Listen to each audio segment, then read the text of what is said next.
একটি কার্গো জাহাজ সমুদ্র বিজয় গভীর রাতে বঙ্গোপসাগরে চলছিল। চারপাশ নিস্তব্ধ, শুধু ঢেউয়ের আওয়াজ। হঠাৎ রাডারে একটি আলো দেখা গেল। ক্যাপ্টেন ভেবেছিলেন কাছাকাছি হয়তো অন্য কোনো জাহাজ আছে। তিনি নির্দেশ দিলেন আলোর উৎসের দিকে যেতে। যতই তারা আলোটির কাছে যাচ্ছিল ততই চারপাশের আবহাওয়া বদলে যাচ্ছিল।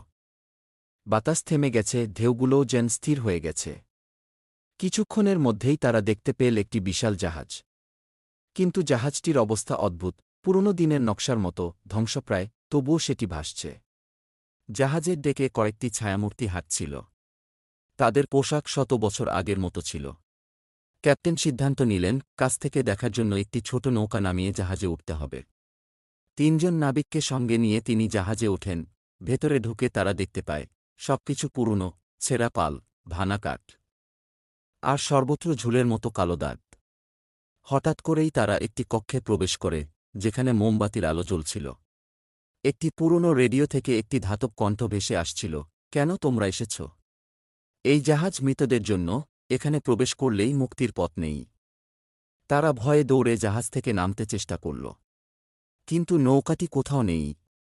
চারপাশে ঘন কুয়াশা জমে গিয়েছে। কিছুই দেখা যাচ্ছে না। হঠাৎ তাদের মধ্যে একজন চিৎকার করে ওঠে, ওরা আসছে। ওরা আমাদের নিয়ে যাবে। পরদিন সকালে সমুদ্র বিজয় জাহাজের প্রধান ক্রু সদস্যরা দেখতে পায় ক্যাপ্টেন ও ৩ নাবিক রহস্যজনকভাবে নিখোঁজ। কিন্তু তাদের নৌকাটি একেবারে অক্ষত অবস্থায় জাহাজের পাশে ভাসছে। কেউ আর কখনো তাদের খুঁজে পায়নি।